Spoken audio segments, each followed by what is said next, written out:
আমার আপনার মতো মানুষের মায়া করেন যদি আপনার লোকে মিশিয়া থাকার চেষ্টা করি, কিন্তু সবর কাছে তো ভালো হইতাম পারিনি। কিছু মানুষ আছে আমরা দেখলো দুর্ঘটে।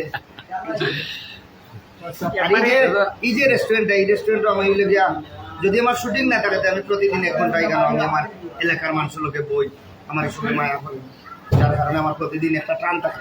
আমি যে সেখানে থাকলে শুটিং যদি না থাকে দিনও আমার সকাল 10টা থেকে 11টা পর্যন্ত এখানে হবে।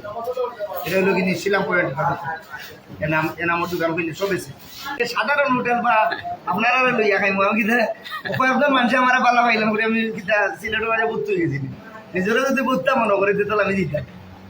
2-4 জন মানুষ আমার মায়া করে ও লোকে আমার শুনছি আর কিচ্ছু না, আর কিচ্ছু না। 2-4 জন মানুষ আমার মায়া করে ও মায়া থাকতাম চাই। এই মায়াটারে যদি আমি মনে করি যে সিলেটের মাঝে আমি বহুত বড় তুলতে গেছি, এটা ভুল।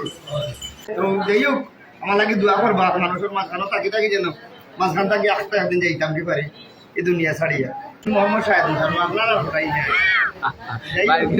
আমি এই স্বপ্নের ঢেউ সংস্থার গেছে চিরকৃতজ্ঞ। তারা গত বৃহস্পতিবার বুধবার করে একটা লাইভ দেখিয়া আমার এলাকাতেই, এবং আমি চাইছিলাম যে অন্য কোনো ভাই নিয়ে প্রাণ দিই, তারা বলছেন না ভাই আপনার এলাকায় যে পানি আছে অবশ্যই পানি আছে আপনার এলাকায় যে, কিন্তু তারা অনেক জায়গা পানি আপনারা দেখবা এই পেজ থাকি বা আমার সিলেটি পেজ থাকি দেখবা যে কোন পানিগুলো আমরা আমরা গেছি আইছি পানির মাঝখানো গিয়া করে করে করে করে যে পানি বন্দি মানুষের হাতও দিয়ে আইছি আমরা।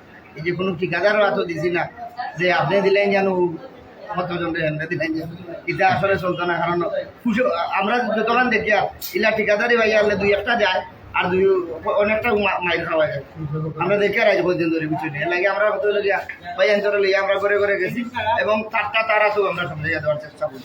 দোয়া করবো আমরা লাগি, আর বেশিরভাগ দোয়া করবো আপনার স্বপ্নের ঢেউ সংস্থা লাগি যে তারা যেন আরো দীর্ঘায়ু কামনা করি এই সংস্থা আর আগুইয়া যাইতা এখান থেকে বড় বড় মনের মানুষ বার হয়ে যাইতা আমরা সব সময় হেল্প করতাম, সাহায্য করতাম।